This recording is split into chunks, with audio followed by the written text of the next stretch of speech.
दोस्तों NCC Bihar and Jharkhand निर्देशालय के द्वारा काफी अच्छी बहाली निकाली गई है। ये संविदा पे आधारित बहाली है जिसके लिए आपकी आवेदन प्रक्रिया ऑनलाइन माध्यम से शुरू किए गए हैं। इस वीडियो में हम आपको पूरी जानकारी बताएंगे कि इस बहाली के लिए कौन कैंडिडेट अप्लाई कर सकते हैं, आवेदन आप कैसे करेंगे, कैसे आपकी चयन प्रक्रिया होगी, उम्र सीमा क्या रखी गई है, किस पोस्ट के लिए क्वालिफिकेशन क्या रखे गए, उसके बारे में हम बात करेंगे। क्योंकि इनमें बहुत सारे पोस्ट अलग अलग है। जैसे आप देखेंगे कलर के पोस्ट है, एरो मॉडलिंग इंस्ट्रक्टर का बहाली है, इसके अलावा स्टेनो का भी बहाली है, स्टोर कीपर की बहाली है, ड्राइवर की बहाली है, लेस्कर की बहाली है, इसके अलावा प्यून की है, चौकीदार की है और स्वीपर की बहाली है, बोट कीपर की बहाली है। तो कुल मिलाकर 10 अलग अलग प्रकार के यहां पर पद रखे गए हैं जिसके लिए अलग अलग क्वालिफिकेशन भी रखे गए हैं। किसी में 10वीं रखे गए, किसी में 12वीं रखे गए हैं और किसी में स्नातक भी रखे गए हैं। तो पूरी जानकारी हम आपको इस वीडियो में आपको बताएंगे जिससे आपको पूरी जानकारी क्लियर हो पाए। इसके लिए आपको आना होगा इनके ऑफिशियल वेबसाइट पे। इनके ऑफिशियल वेबसाइट पर ही आएंगे तो एक ऑप्शन आपको रिक्वायरमेंट का मिलता है जिस पर आप क्लिक करेंगे तो आपके सामने इनका पूरा डिटेल आ जाएगा जहां से आप देख पाएंगे। या आप चाहे तो नीचे जब आप आएंगे तो यहीं पर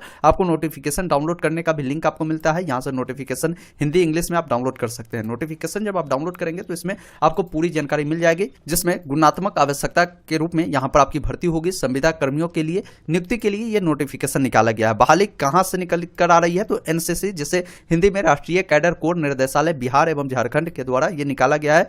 यह आपका विज्ञापन संख्या है। अब आवेदन के लिए यहां पर तिथि बताया गया है तो आवेदन आपकी 22 नवंबर से स्टार्ट किए गए हैं और 5 दिसंबर 2023 तक आपकी आवेदन प्रक्रिया चलने वाली है। ये जो बहाली होगी कुल मिलाकर जो पदों की संख्या है 359 पदों पर यह बहाली है। जो कैंडिडेट इच्छुक है जिस पोस्ट के लिए वो क्वालिफिकेशन की फुलफिल करते हैं तो वे इनके लिए आवेदन कर सकते हैं। इसमें आवेदन करने के लिए किसी भी प्रकार की कोई आपको फी देने की आवश्यकता नहीं है और इस बहाली में जो कैंडिडेट अप्लाई करेंगे उनका कोई भी एग्जाम भी नहीं होगा। तो आप कहेंगे इसमें चयन प्रक्रिया कैसे होगा, तो ये पूरी जानकारी हम अभी आपको नोटिफिकेशन के जरिए बताते हैं जिससे आपको पूरी डाउट कंफ्यूजन दूर हो पाए। देखिए सबसे पहला पद आपका लिपिक का है जो कि देखेंगे ग्रुप सी स्तर की यह बहाली है। इसके लिए योग्यता बताया गया है कि योग्यता आपके पास इंटरमीडिएट होनी चाहिए और यहां पर बताया गया है कि लिपि के लिए कम से कम हिंदी में आपको 30 वर्ड प्रति मिनट और इंग्लिश में 35 वर्ड प्रति मिनट के हिसाब से टाइपिंग की भी नॉलेज आपके पास होनी चाहिए। और ग में आप देखेंगे बताया गया किसी मान्यता प्राप्त संस्थान से कंप्यूटर हैंडलिंग और टाइपिंग में डिप्लोमा सर्टिफिकेट होनी चाहिए। मतलब कंप्यूटर की सर्टिफिकेट भी इसमें मांगे गए लिपि के पद पर अगर आप अप्लाई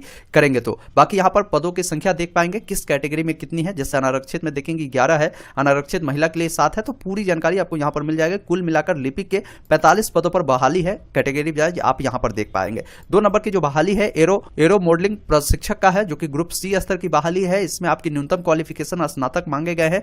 3 सालों का एरो मॉडलिंग में आपसे एक्सपीरियंस भी मांगे गए हैं और साथ ही साथ ईयर विंग एनसीसी का अगर आपके पास सी प्रमाण पत्र है तो आप इसके लिए एलिजिबल है। यहां पर 3 क्वालिफिकेशन रखे गए। साथ ही साथ बताया गया है कि अंग्रेजी भाषा और क्षेत्रीय भाषा का जो है लिखित और मौखिक ज्ञान भी होनी चाहिए, तब आप इस पोस्ट के लिए अप्लाई कर सकते हैं। और यहां पर बहाली की जानकारी आपको मिलेगी जो आप यहां पर देख पाएंगे। बाकी जब आप नीचे आएंगे तो और भी पद यहां पर रखे गए हैं। जैसे स्टेनो का है, स्टेनो में आप देखेंगे ये जो बहाली है सी स्तर की है। इसमें बताया गया है कि इंटरमीडिएट आपके पास होनी चाहिए और आपके पास जो है कंप्यूटर की जो टाइपिंग की ज्ञान है, हिंदी में आपके 30 वर्ड पर मिनट और इंग्लिश में 35 वर्ड पर मिनट होनी चाहिए। शॉर्ट हैंड की भी जानकारी होनी चाहिए, 30 वर्ड प्रति मिनट के हिसाब से होनी चाहिए। अब यहां पर बहाली देख पाएंगे कुल मिलाकर आपके स्टेनो में 4 सीटें रखी गई है। बाकी स्टोर कीपर की बात करें, ये ग्रुप सी स्तर की बहाली है। इसमें बात करें क्वालिफिकेशन की तो इसमें भी 12वीं पास अगर आप है तो अप्लाई कर सकते हैं और हिंदी और इंग्लिश की कंप्यूटर की जो टाइपिंग है उसकी ज्ञान आपकी होनी चाहिए और कंप्यूटर की भी सर्टिफिकेट आपको इसमें भी मांगे गए हैं। इन बातों को ध्यान रखिएगा। बाकी यहां पर बहाली की जानकारी आपको मिल जाएगी। 1 पदों पर यह बहाली है। बाकी यहां पर ड्राइवर की भी बहाली ग्रुप सी स्तर की बहाली है।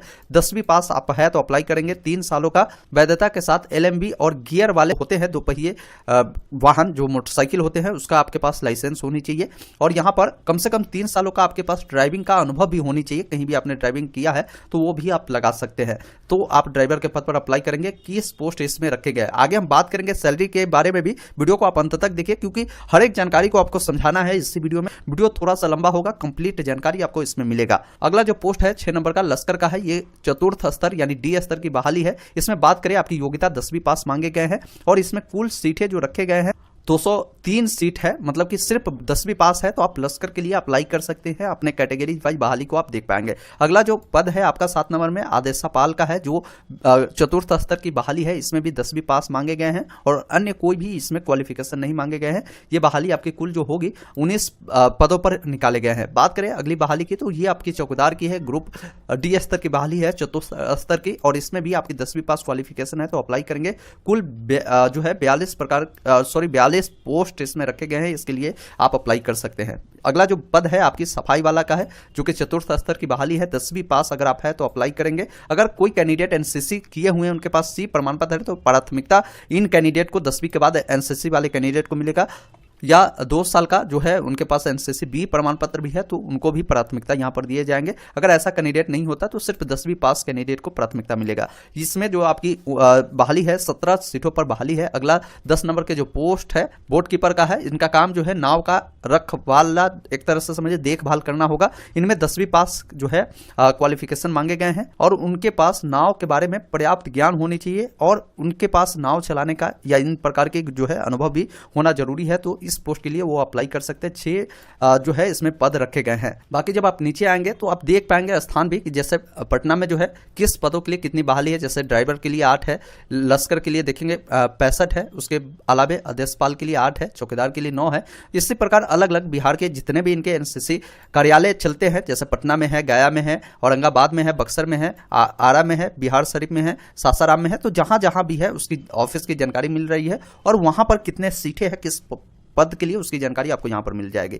4 नंबर में चयन प्रक्रिया बताया गया है। तो चयन प्रक्रिया किस प्रकार होगा समझ लीजिए। इसमें चयन प्रक्रिया बिहार राज्य के जो निवासी होंगे उनका होगा और आपका चयन जो है यहां पर हमने दिखाया कि 17 इनका ऑफिस चलते हैं। इनमें से कहीं भी आपका जो है सिलेक्शन हो सकता है। जो कैंडिडेट भूतपूर्व सैनिक रह चुके हैं, एनसीसी प्रमाण पत्र वाले होंगे तो पहले प्राथमिकता उनको दिया जाएगा। अगर ऐसे कैंडिडेट नहीं पाए जाते तो जिसमें सिर्फ 10वीं मांगे गए हैं, 12वीं मांगे गए हैं, स्नातक मांगे गए हैं, उन कैंडिडेट को भी यहां पर मौका मिलेगा। अब जो कैंडिडेट इसके लिए अप्लाई करेंगे उनको यहां पर जब सिलेक्शन होगा तो उनको ईमेल पर उनको मेल किया जाएगा कि आपका चयन हो चुका है। चयनित जो भी अभ्यर्थी होंगे उनका जो पोस्टिंग होगा, आप जब अप्लाई करेंगे तो वहां पर बोले जाएगा कि आप प्रेफरेंस डालिए। तो जहां भी आप प्रेफरेंस डालेंगे वहां आपकी पोस्टिंग होगी। लेकिन आपको इंटरव्यू देने जो है इन 3 जगहों पर जाना पड़ेगा। पटना है, मुजफ्फरपुर है, बरौनी है और गया है। यहां पर इंटरव्यू के लिए आपको बुलाया जाएगा और इंटरव्यू जो आपका होगा ये जो 200 अंकों का होगा, जिसमें सामान्य विषय और नौकरी विशिष्ट व्यवहारिक प्रशिक्षण शामिल होंगे। और यहां पर बताया गया है इंटरव्यू का जो स्थानवार तिथियां है वो इनके वेबसाइट जो दिए गए हैं, इस वेबसाइट पर जारी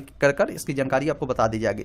इसके अलावा आपको बता दें इसमें उम्र के बारे में बताया गया है कि उम्र सीमा आपकी न्यूनतम जो होगी वो 18 वर्ष होनी चाहिए और 1 दिसंबर 2023 के आधार पर ये काउंट किए जाएंगे। अधिकतम की बात करें तो जो जनरल वाले पुरुष होंगे 37 वर्ष, महिला के लिए 40 वर्ष और ईबीसी के लिए बता दें तो आपको ईबीसी पुरुष महिला दोनों के लिए 40 वर्ष है और अनुसूचित जाति जनजाति पुरुष महिला दोनों के लिए 42 वर्ष यहां पर रखे गए हैं। उम्र सीमा में छूट भी है, यहां पर उसकी जानकारी दी गई है। भूतपूर्व सैनिक के लिए 3 वर्षों की इसमें छूट रखे गए हैं। बाकी नीचे आएंगे तो इसमें आपको सुविधाएं और भत्ता क्या मिलेगा, मतलब सैलरी क्या होगी वो समझिए। जैसे हमने आपको बताया कि यहाँ पर तृतीय ग्रेड की बहाली है, चतुर्थ ग्रेड की बहाली है, तो तृतीय ग्रेड की जो भी बहाली है उसमें आपकी सैलरी जो होगी वो 19,000 रुपये प्रति मंथ दिए जाएंगे। और जो चतुर्थ स्तर की बहाली थी, ग्रेड 4 की बहाली है, उसमें आपको सैलरी 18,000 रुपये ये दिए जाएंगे। इसके अलावे किसी भी प्रकार की आपकी महंगाई भत्ता, मकान का किराया, इन सभी का लाभ आपको नहीं दिए जाएंगे। इन बातों को ध्यान रखिएगा। सिर्फ आपको इन सैलरी के अलावा अगर कहीं भेजा जाता है तो यात्रा पर जो भी खर्च होगा वो आपको दिए जाएंगे। अब इसका शर्तें क्या है समझ लीजिए। तो पहले चरण में उम्मीदवार का जो अधिकतम है 11 महीने के लिए उनका ज्वाइनिंग कराई जाएगी। इन बातों को ध्यान रखिएगा। और प्रारंभिक 6 महीने के लिए कर्मचारी परिवीक्षा अवधि पर रहेंगे। अनुबंध अवधि का जो विस्तार है सक्षम जो पदाधिकारी होंगे उनके समीक्षा के बाद किए जाएंगे।